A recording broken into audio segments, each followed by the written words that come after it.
എസ്ഡിപിയുടെ നേതൃത്വത്തിൽ ഇന്ന് ഇത്തരമൊരു പ്രതിഷേധം സംഘടിപ്പിച്ചത് എന്റെ ശബ്ദം ശ്രവിക്കുന്ന എല്ലാവർക്കും അറിയുന്നതാണ്. കാലങ്ങളായി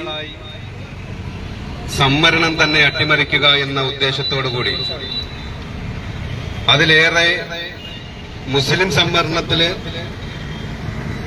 അതിന്റെ അളവുകൾ കുറയ്ക്കുകയും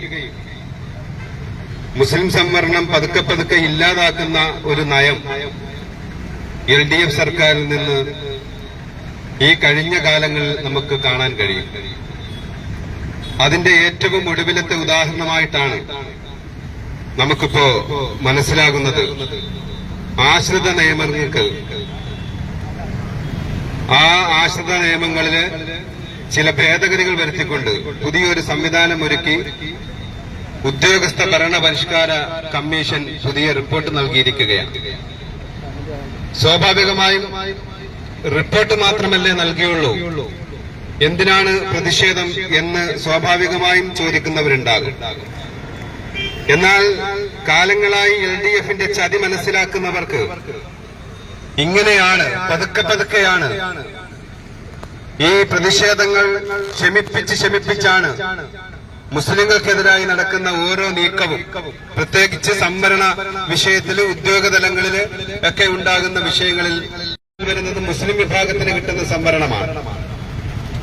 ആ രണ്ട് സംവരണവും എടുത്തിട്ടാണ് ഈ പറയുന്ന അംഗവൈകല്യമുള്ള അവർക്ക് വേണ്ടിയിട്ട് മാറ്റിവെച്ചിരിക്കുന്നത്. ആദ്യം അത് ഒരു കരട് പോലെ പുറത്തിറങ്ങി, സ്വാഭാവികമായും പ്രതിഷേധമുണ്ടായി. ആ പ്രതിഷേധമുണ്ടായപ്പോ കേരളത്തിന്റെ മുഖ്യമന്ത്രിയും ആ ഭരണം നടത്തിയിരിക്കുന്ന മന്ത്രി ആർ ബിന്ദുവടക്കം ഒരു വിഭാഗത്തിന്റെയും ഒരു ആനുകൂല്യവും കവർന്നെടുത്തുകൊണ്ട് ഈ അംഗപരിമിതർക്കായിട്ടുള്ള സംവരണം ഏർപ്പെടുത്തുകയില്ല എന്ന് അവർ പറഞ്ഞു. അത് പറഞ്ഞത് ഏതെങ്കിലും തെരുവുകളിലല്ല, അത് ഉത്തരവാദിത്തപ്പെട്ട നിയമസഭയ്ക്കുള്ളിലാണ്. ഒരു MLA-യ്ക്ക് നൽകിയ മറുപടിയിലാണ് ഈ മന്ത്രി അടക്കമുള്ളവർ അത് പറഞ്ഞത്. 2019 ഒക്ടോബറിലാണ്. എന്നാൽ 2022 ഒക്ടോബറിലായപ്പോ എങ്ങനെയാണോ അവർ തീരുമാനിച്ചത് അതേപോലെ ഈ മുസ്ലിം വിഭാഗത്തിൽപ്പെട്ട ആ റൊട്ടേറ്റ് വരുന്നതിൽ നിന്ന് 26ഉം 76ഉം മുസ്ലിങ്ങൾക്ക് കിട്ടേണ്ട സംവരണത്തിൽ നിന്ന് എടുത്ത് അവർക്ക് കൊടുക്കുകയാണ്. അംഗപരിമിതരെ കുറിച്ച് അവർക്ക് സംവരണം ലഭിക്കണം എന്ന് തന്നെയാണ് പാർട്ടിയുടെ ആവശ്യം. അവർക്ക് നൽകുന്നതിൽ യാതൊരു എതിർപ്പും ഞങ്ങളെ സംബന്ധിച്ചിടത്തോളമില്ല. അതിന് ഒന്നുകിൽ സംവരണത്തിന്റെ തോത് കൂട്ടുക, അല്ലെങ്കിൽ ജനറൽ സംവിധാനത്തിൽ നിന്ന് എടുക്കുക. എത്രയെല്ലാം സംവിധാനങ്ങളുള്ളപ്പോ ഏതെങ്കിലും ഒരു വിഭാഗത്തിന്റെ കവർച്ച ചെയ്തിട്ട് അല്ലെങ്കിൽ അവരുടെ ആനുകൂല്യങ്ങൾ നിഷേധിക്കപ്പെട്ടിട്ട് അവരുടെ സംവരണമടക്കമുള്ളവ നിഷേധിക്കപ്പെട്ടിട്ട് കൊടുക്കരുത്. അത് മുസ്ലിം ആയാലും ഇവിടുത്തെ ദളിത് വിഭാഗത്തിന്റേതായാലും OBC-യുടെ മറ്റു വിഭാഗങ്ങളുടേതായാലും അത് വരരുത് എന്നതാണ് പാർട്ടി നിലപാട്.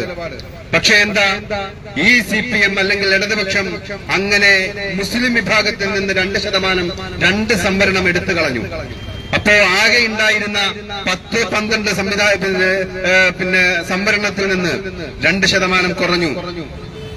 അങ്ങനെ 2% കുറഞ്ഞു നിൽക്കുകയാണ്. അതിന്റെ പ്രതിഷേധങ്ങളിൽ നിൽക്കുകയാണ്. നമുക്കറിയാം, ഇപ്പോ ഇന്നലെ മെയ് മാസം 2-ാം തീയതി പുതിയൊരു ശുപാർശ വന്നിരിക്കുകയാണ്. ഈ പറയുന്ന ആശ്രിത നിയമങ്ങൾക്ക് 1% കൊടുക്കുന്നത് അത് മുസ്ലിം വിഭാഗത്തിന്റെ 16ാം റൊട്ടേറ്റിൽ നിന്ന് മാറ്റുക. അപ്പൊ 16ാം റൊട്ടേറ്റിൽ നിന്ന് മാറ്റുമ്പോ മുസ്ലിങ്ങളെ സംബന്ധിച്ചിടത്തോളം എന്താ, ആ റൊട്ടേറ്റ് വരുമ്പോൾ 1 മുതൽ 6 വരെ വരുമ്പോൾ 6ാമത്തത് മുസ്ലിമാണ്. പിന്നീട് 6 കഴിഞ്ഞാൽ പിന്നെ വരുന്നത് 16. ആ 16 നിലവിലെ സാഹചര്യം അനുസരിച്ച് അത് ആശ്രിത നിയമങ്ങൾക്ക് പോകും, മുസ്ലിങ്ങൾക്ക് ലഭിക്കില്ല. പിന്നെ വരുന്നതോ ആ 16 കഴിഞ്ഞാൽ റൊട്ടേറ്റ് ചെയ്ത് വരുന്നത് 26. 26 ഓൾറെഡി അംഗപരിമിതർക്ക് കൊടുത്ത്. അപ്പോ സ്വാഭാവികമായും 6 എന്ന റൊട്ടേറ്റിൽ നിന്ന് പിന്നീട് ഒരു മുസ്ലിം വിഭാഗത്തിന് വേണ്ടിയിട്ട് ഒരു നിയമനം ലഭിക്കണമെങ്കിൽ 30 വരെ കാത്തിരിക്കണം. എന്ത് അനീതിയാ! ആരെങ്കിലും ചെയ്യപ്പെട്ടുണ്ടോ? അവർ ഇലക്ഷൻ കഴിഞ്ഞല്ലോ, അവർക്ക് ഇതൊന്നും ഒരു പ്രശ്നമല്ല. മുസ്ലിം സമുദായത്തെ സംബന്ധിച്ചിടത്തോളം അവരുടെ എന്ത് കവർച്ച ചെയ്താലും ഒരു പ്രശ്നമല്ല. അവർ കോട്ട് കിട്ടും. അവസാനം അവരൊരു പ്രഖ്യാപനം നടത്തിയാൽ മതി. ആ NRC ഇവിടെ നടപ്പാക്കില്ല, CAA ഇവിടെ നടപ്പാക്കില്ല, അല്ലെങ്കിൽ കുറച്ച് ബീഫ് ഫെസ്റ്റ് നടത്തിയാൽ മുസ്ലിം സമുദായത്തിന്റെ വോട്ട് ലഭിക്കും എന്ന ഒരു ധാരണ CPM അല്ലെങ്കിൽ ഇടതുപക്ഷം വെച്ച് പുലർത്തുന്നുണ്ട്. അതുകൊണ്ട് തന്നെയാണ് ഇത്തരം സമീപനങ്ങൾ. ഇത് മാത്രമല്ല, എന്തെല്ലാം അക്രമങ്ങളാണ് യഥാർത്ഥത്തിൽ മുസ്ലിം സമുദായത്തോട് കാണിച്ചിട്ടുള്ളത്. അങ്ങനെ ഈ വിഭാഗത്തെ അപരവൽക്കരിക്കുന്നതിന് വേണ്ടിയിട്ട്, അകറ്റി നിർത്തുന്നതിന് വേണ്ടിയിട്ട്, അവരുടെ ഉദ്യോഗ തലങ്ങളിൽ നിന്ന് അകറ്റി നിർത്താൻ, അവരുടെ വിദ്യാഭ്യാസ മേഖലകളിൽ നിന്ന് അകറ്റി നിർത്താൻ ബോധപൂർവമായ ശ്രമമാണ് ഈ സെക്രട്ടേറിയറ്റിൽ നടന്നുകൊണ്ടിരിക്കുന്നത്. അതുകൊണ്ടാണ് ഞങ്ങൾ ഈ സെക്രട്ടേറിയറ്റിലേക്ക് മാർച്ച് നടത്തുന്നത്. നമുക്കറിയാലോ, ആശ്രിത നിയമനം ഇന്നോ ഇന്നലെ തുടങ്ങിയതാണോ? അത് കാലങ്ങളായി നടന്നുകൊണ്ടിരിക്കുന്നതല്ലേ? അത് അതുപോലെ നടപ്പിലാക്കുന്നതിന് എന്തെങ്കിലും തെറ്റുണ്ടോ? ഇപ്പോൾ നടന്നു വരുന്നതിൽ എന്ത് തെറ്റാണ് എന്ന് പറയണം. ആരാ? ഉദ്യോഗസ്ഥ ഭരണ പരിഷ്കാര കമ്മീഷൻ. ആരാ ആ ഉദ്യോഗസ്ഥ ഭരണ പരിഷ്കാര കമ്മീഷൻ? ആരാ? കമ്മീഷൻ നിലവിൽ ആരാണ് എന്നതാണ് നമ്മൾ ചോദിക്കുന്നത്. VS അച്യുതാനന്ദനായിരുന്നു. ഇപ്പം അദ്ദേഹം മാറി. ഇപ്പോൾ നിലവിൽ അതിനെ നിയന്ത്രിക്കുന്നത് ആരാ എന്ന് പറഞ്ഞാൽ സവർണ വിഭാഗത്തിൽപ്പെട്ട ഉദ്യോഗ ലോബികളാണ് യഥാർത്ഥത്തിൽ ഇത്തരം ഭരണപരിഷ്കാരവും ഉദ്യോഗസ്ഥ ഭരണപരിഷ്കാരവും ഒക്കെ നടപ്പാക്കുന്നത് എന്നാണ് നമുക്ക് മനസ്സിലാക്കുന്നത്. അവർ പറയട്ടെ, അല്ലെങ്കിൽ സർക്കാർ പറയട്ടെ, ഇത് കാലങ്ങളായി തുടരുന്ന ഈ ആശ്രിത നിയമനത്തിൽ ഇന്ന പിഴവുകളുണ്ട്. എന്തുകൊണ്ട് പറയുന്നില്ല? അങ്ങനെ പറയാതിരിക്കെ അവർ പെട്ടെന്നൊരു സുപ്രഭാതത്തിൽ കരട് നൽകുകയെ. എന്തൊക്കെയാ കരടില്?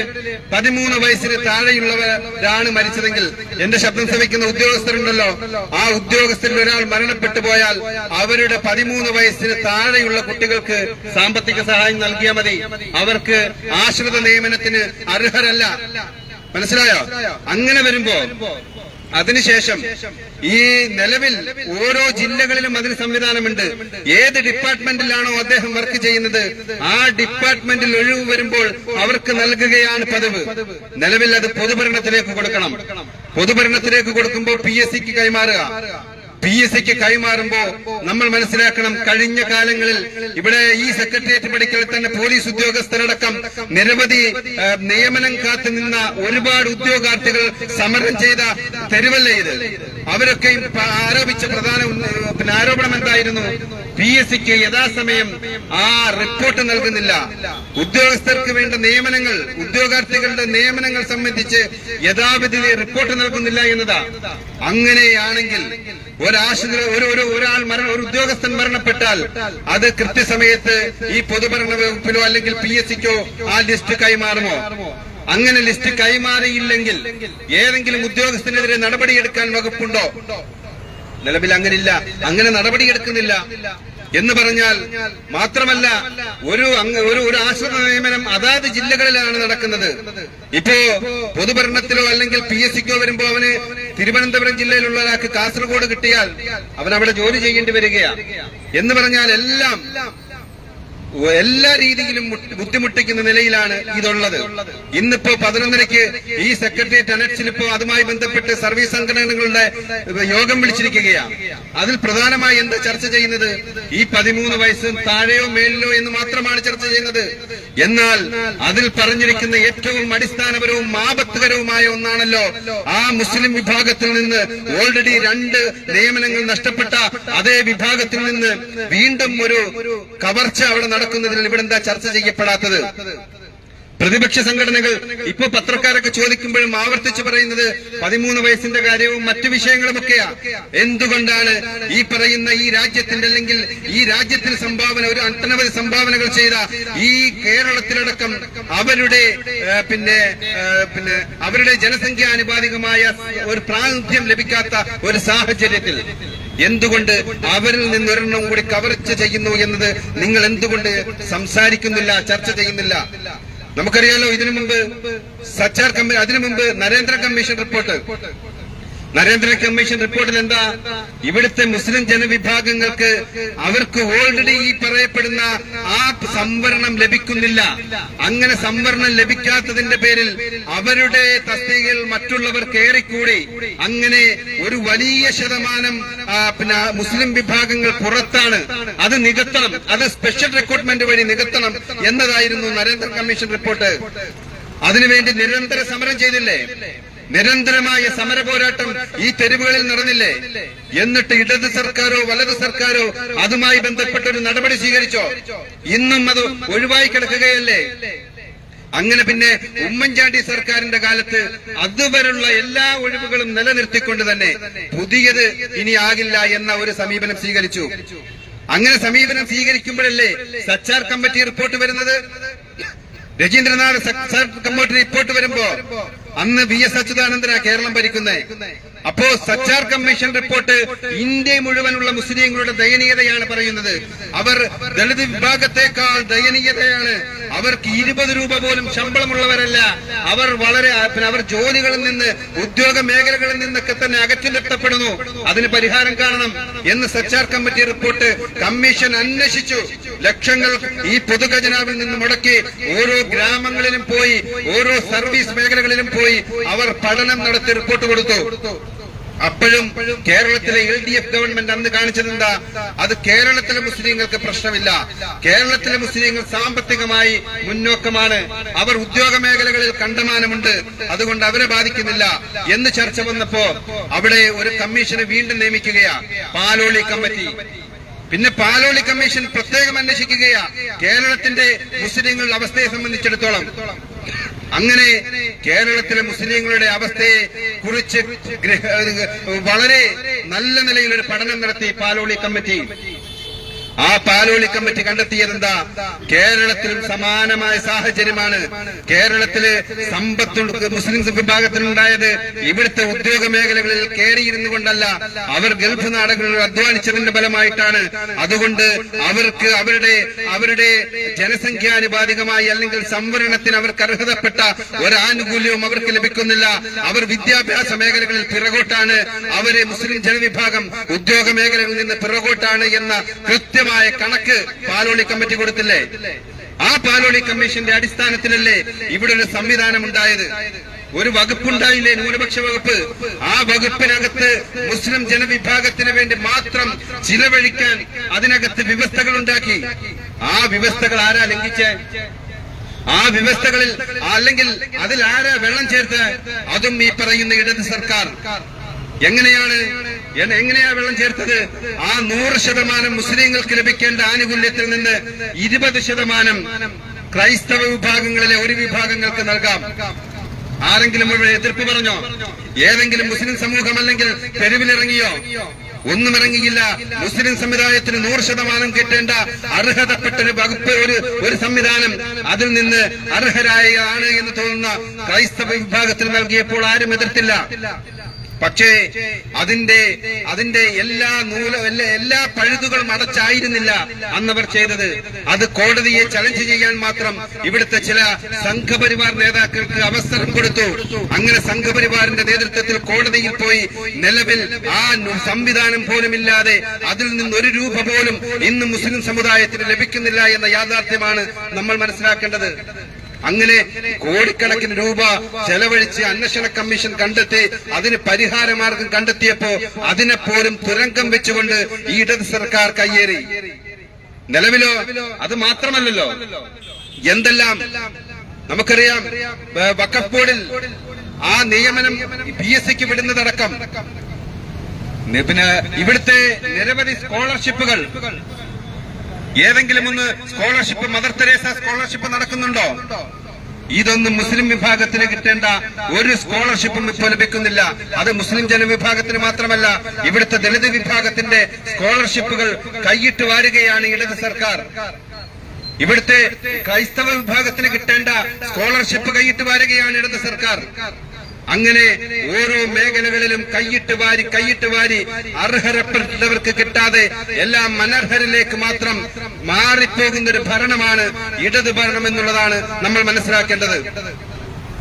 വേറൊന്ന് ഗൗരവമായി ഇപ്പോ ലോക്സഭാ ഇലക്ഷൻ ആണല്ലോ. ഇപ്പോ ബിജെപിയുടെ നേതാക്കളും പ്രധാനമന്ത്രി നേരിട്ട് പോലും ഇപ്പൊ പറയുന്നത് എന്താ? മുസ്ലിം സംവരണം എന്റെ ജീവനുള്ള കാലത്തോളം അത് നടപ്പിലാക്കില്ല എന്നാണ് ഒരു രാജ്യത്തിന്റെ പ്രധാനമന്ത്രി പറയുന്നത്. രാജ്യത്തിന്റെ പ്രധാനമന്ത്രിയാ, 10 വർഷം രാജ്യം ഭരിച്ച ഒരു പ്രധാനമന്ത്രി വികസനത്തെക്കുറിച്ച് ഒരു വാക്ക് പോലും പറയാതെ ഇവിടെ അപരവൽക്കരിക്കപ്പെടാൻ മുസ്ലിം ജനവിഭാഗത്തിന് മാത്രം ഊന്നി നൽകിക്കൊണ്ട് വോട്ട് പിടിക്കേണ്ട ഗതികേട് ഈ ബിജെപിക്കുണ്ടായി എന്നുള്ളതാ. എന്താ പറയുന്നേ? അവര് സംവരണം നൽകില്ല, മുസ്ലിം വിഭാഗത്തിന് അങ്ങനെ സംവരണം നൽകില്ല, മതത്തിന്റെ പേരിൽ സംവരണം നൽകാൻ ഭരണഘടന അനുകൂലിക്കുന്നില്ല.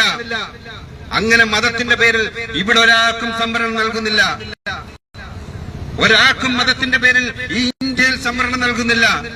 സംവരണത്തിന്റെ അല്ലെങ്കിൽ ഏതെങ്കിലും ജാതി വിഭാഗം അതിൽ നിന്ന് പിന്തള്ളപ്പെട്ടു പോയാൽ, അങ്ങനെ പിന്തള്ളപ്പെടുന്നു എന്ന് ഇവിടുത്തെ ഗവൺമെന്റുകൾക്ക് അന്വേഷണത്തിന്റെ അടിസ്ഥാനത്തിൽ ബോധ്യപ്പെട്ടാൽ അവരെ ഉയർത്തിക്കൊണ്ടുവരേണ്ട ബാധ്യതയുണ്ട്. ആ ബാധ്യതയാണ് സംവരണം. അങ്ങനെ താഴേക്കരയിൽ പെട്ടുപോയത് ഏതെങ്കിലും മതവിഭാഗമാകാം, ഏതെങ്കിലും ജാതീയ വിഭാഗമാകാം. അങ്ങനെ മണ്ഡൽ കമ്മീഷൻ റിപ്പോർട്ട് എന്താ പറഞ്ഞത്? മണ്ഡൽ കമ്മീഷൻ റിപ്പോർട്ട് വലിയ ഒരു ലിസ്റ്റല്ലേ ഈ പറയപ്പെടുന്ന അടിസ്ഥാന ജനവിഭാഗങ്ങൾ ഇവിടെ ബുദ്ധിമുട്ട് അനുഭവിക്കുന്നു. മണ്ഡൽ കമ്മീഷൻ റിപ്പോർട്ട് നടപ്പിലാക്കുമ്പോൾ ഇവിടുത്തെ സാധാരണക്കാർ ഉയർച്ചയിലേക്ക് വരും, തുല്യത രാജ്യത്തുണ്ടാകും. അങ്ങനെ മണ്ഡൽ കമ്മീഷൻ റിപ്പോർട്ട് നടപ്പിലാക്കിയ ഏകദേശം മുസ്ലിം വിഭാഗത്തിന് മാത്രമായിരുന്നോ?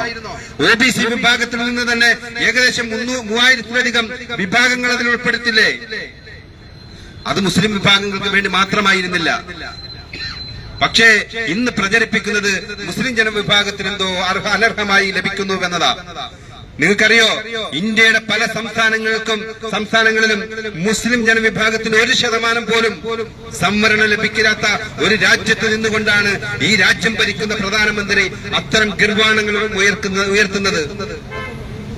നമ്മെ സംബന്ധിച്ചിടത്തോളം മോഡി എന്താണോ പറയുന്നത് അതിനെ ശിരസാ വഹിക്കുന്ന ഒരു മുഖ്യമന്ത്രിയാണ് ഈ കേരളം ഭരിക്കുന്നത് എന്നതാണ് നമ്മൾ നേരിടുന്ന ഏറ്റവും വലിയ വെല്ലുവിളി. കേരളം അഭിമുഖീകരിക്കുന്ന ഏറ്റവും വലിയ വെല്ലുവിളി ഏതാ? എന്ത് പറഞ്ഞാലും അത് ശിരസാ വഹിക്കും. ഇപ്പൊ കേന്ദ്രത്തിൽ ആദ്യം സാമ്പത്തിക സംവരണം നടപ്പിലാക്കി. ഏറ്റവും ആദ്യം അത് നടപ്പിലാക്കിയതാരാ? കേരള സർക്കാർ, ഇടത് സർക്കാരാണ്. അത് നടപ്പിലാക്കുകയാ. അത് ദേവസ്വം ബോർഡിൽ നടപ്പിലാക്കുന്നു. മറ്റു മേഖലകളിലൊക്കെ തന്നെ സാമ്പത്തിക സംവരണം നടപ്പിലാക്കുകയാ. UAPA അതൊരു ക്രൂര നിയമമാണ് എന്ന് ഇന്ത്യ ചർച്ച ചെയ്യപ്പെടുകയാ. ഇന്ത്യയിലെ നിയമം പാസ്സാക്കുന്നതോടുകൂടി അതിന്റെ ആദ്യം തന്നെ അത് നടപ്പിലാക്കുന്നത് കേരളമാണ്. ഇപ്പൊ തന്നെ ഈ സംവരണമടക്കം നമുക്കറിയാം, കേരളത്തിൽ ഒരു നിഗൂഢമായ ഒരു ഭരണ സംവിധാനമുണ്ട്, നിഗൂഢമായ ഉദ്യോഗസ്ഥ ലോബിയുണ്ട്. അത്തരം സംവിധാനങ്ങളുമായിട്ടാണ് മുന്നോട്ട് പോകുന്നതെങ്കിൽ ഇപ്പോൾ കരട് മാത്രമേ നിങ്ങൾ പുറത്തിറക്കിയുള്ളൂ. ഇപ്പോൾ നിങ്ങൾ അനക്ഷൽ ചർച്ച നടത്തുന്നുണ്ടാകും. ആ അനക്ഷൽ ചർച്ച നടത്തി നിങ്ങൾ ഈ കരടുമായി ഇത് നടപ്പിലാക്കാനാണ് ഉദ്ദേശിക്കുന്നതെങ്കിൽ സോഷ്യൽ ഡെമോക്രാറ്റിക് പാർട്ടി ഓഫ് ഇന്ത്യക്ക് ഒന്ന് മാത്രമേ പറയാനുള്ളൂ: ഈ തെരുവുകൾ പ്രക്ഷുബ്ധമാകുന്ന നിലയിലേക്ക് വരും കാലങ്ങളിൽ ഞങ്ങൾ സമരമുഖത്തുണ്ടാകും. ഒരു നയ രീതിയിൽ ഞങ്ങൾ പിറകോട്ട് പോകില്ല. മുസ്ലിം സമുദായത്തിന്റേതെന്നല്ല, ഇവിടുത്തെ ദളിത് വിഭാഗത്തിന്റേത്, ഇവിടുത്തെ ക്രൈസ്തവ വിഭാഗത്തിന്റേതടക്കം ഒരാനുകൂല്യവും നിങ്ങൾക്ക് കവർന്നെടുക്കാൻ കഴിയില്ല. അതിന് social democratic party of India അനുവദിക്കില്ല എന്ന് മാത്രം പറഞ്ഞുകൊണ്ട് ഈ യോഗം ഔപചാരികമായി ഉദ്ഘാടനം ചെയ്തതായി പ്രഖ്യാപിക്കുന്നു. ജയ് ഹിന്ദ്, ജയ് സോഷ്യൽ ഡെമോക്രസി.